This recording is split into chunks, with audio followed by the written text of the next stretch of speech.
آج جمعۃ المبارک ہے اور آپ کا قرآن کہتا ہے یا ایھا آمنوا اذا نودی للصلاۃ من یوم الجمعۃ فاسعوا الی ذکر اللہ وذروا البیع ذلکم خیر لکم ان کنتم تعلمون۔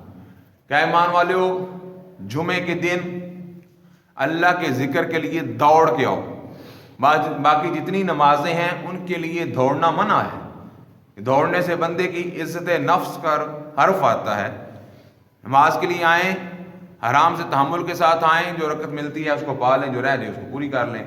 لیکن جمعے کے لیے رب فرماتا ہے فاسعوا الی ذکر اللہ، اللہ کے ذکر کے لیے دوڑے چلے آؤ، دوڑ لگا کے آؤ، جلدی کرو۔ وذروا البیع، اور تجارت کو چھوڑ دو، لین دین کو چھوڑ دو، خرید و فروخت کو چھوڑ دو، اور یہ نہ سمجھنا کہ جوڑ دوں گا تو گھاٹا پڑ جائے گا، نقصان ہو جائے گا۔ ذالکم خیر لکم ان کنتم تعلمون، اگر تم سمجھو جانو تو یہ تمہارے حق کے اندر بہتر ہے۔ لیکن ہمیں بہتری کا کچھ نظر نہیں آتا، ہمیں اللہ کے قرآن پر یقین ہی نہیں ہوتا۔ پھر میں کئی دفعہ یہ حدیثیں سنا چکا ہوں، جو پہلے آتا ہے، پہلی گھڑی کے اندر آتا ہے اس کو اونٹ قربان کرنے کا، اس کے بعد جو آتا ہے اس کو گائے قربان کرنے کا، اس کے بعد جو آتا ہے اس کو مینڈا یا بکری قربان کرنے کا، اس کے بعد جو آتا ہے اس کو مرغی صدقہ کرنے کا، اس کے بعد جو آتا ہے اس کو انڈا صدقہ کرنے کا ثواب ملتا ہے۔ اختصار کے ساتھ 10 منٹ کے اندر میں نے آج مکمل کرنی ہے۔ تو اس کی بڑی فضیلتیں ہیں۔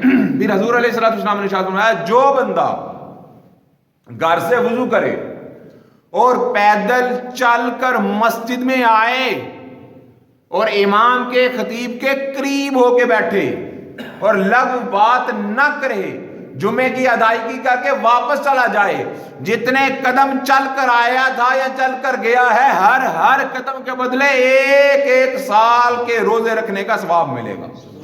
ہر قدم کے بدلے ایک سال کی تہجد پڑھنے کا ثواب ملے گا۔ یہ حدیث مقدسہ ہے، دکھا سکتا ہوں، والا نہ پیش کروں، ممبر چھوڑ دوں گا۔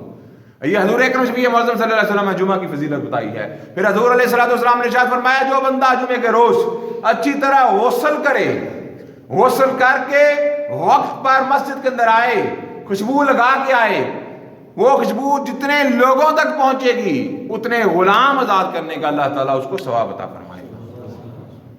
اور پھر حضور علیہ الصلوۃ والسلام نے ارشاد فرمایا کہ جمعے کے روز ایک ایسی گھڑی آتی ہے جس کے اندر بندہ مومن جو دعا کرتا ہے اللہ تعالیٰ اس کو قبول فرما دیتا ہے۔ پھر حضور علیہ الصلوۃ والسلام نے ارشاد فرمایا، جمعہ تمام ایام کا سردار ہے۔ یہ وہ دن ہے جس روز اللہ رب العزت نے آدم علیہ السلام کو پیدا فرمایا، یہی وہ دن ہے جس میں اللہ رب العزت نے آدم علیہ السلام کو جنت میں داخل فرمایا، یہی وہ دن ہے جس میں اللہ تعالیٰ نے جنت سے نکال کر اس دنیا میں بھیجا، یہی وہ دن ہے جس روز اللہ رب العزت نے آدم علیہ السلام کی روح کو قبض کیا، یعنی موت ہوئی، اور یہی وہ دن ہے جب قیامت برپا ہوگی۔ اس کی بڑی فضیلتیں اور بھی بڑی فضیلتیں ہیں۔ یونس علیہ السلام مچھلی کے پیٹ سے باہر نکلے، بڑی تفصیل ہے، لیکن یہ تمام دنوں کا سردار دن ہے۔ اور پھر حضور علیہ السلام نے ارشاد فرمایا کہ جمعہ مومنوں کے لیے، مسلمانوں کے لیے عید کا دن ہے۔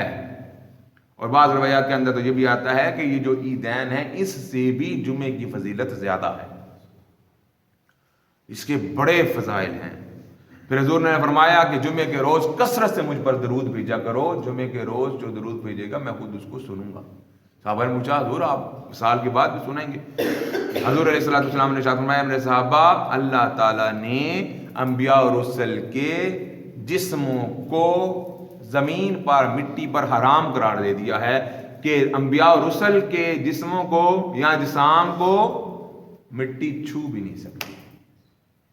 خراب کرنا، جسم خراب کرنا دور کی بات ہے، مٹی ذرا برابر بھی نقصان نہیں پہنچا سکتی۔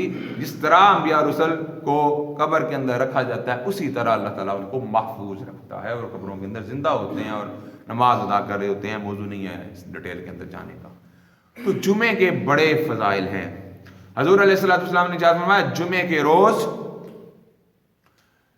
اچھی طرح غسل کرو، جس طرح غسل جنابت کیا جاتا ہے، بڑے اہتمام کے ساتھ میل کچیل کو دور کیا جاتا ہے کہ بال برابر بھی جو ہے وہ جسم کا حصہ خشک نہ رہ جائے، تو اچھے انداز سے، بھرپور انداز سے غسل کرو۔ امام شافعی تو فرماتے ہیں کہ جمعے کے روز مسلمانوں کے لیے غسل کرنا واجب ہے، اگر نہیں کریں گے تو گنہگار ہوں گے، لیکن امام اعظم ابو حنیفہ کے نزدیک ایسا نہیں ہے، یہ سنت ہے، واجب کا درجہ انہوں نے نہیں دیا۔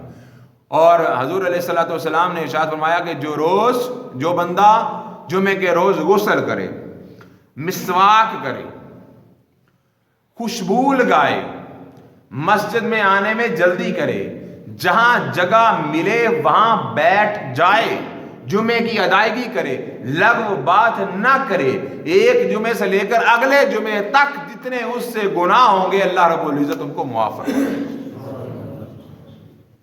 حضور علیہ السلام نے ارشاد فرمایا کہ جمعے کے روز سورہ کاف کی تلاوت کریں۔ سورہ کاف کی تلاوت کرنے کے 3 صلے ہیں، 3 اجر ہیں۔ پہلا حضور علیہ السلام نے ارشاد فرمایا اللہ تعالیٰ اس کو نور عطا فرمائے گا، اور اللہ رب العزت اس کے 10 دن کے گناہوں کو معاف فرما دے گا۔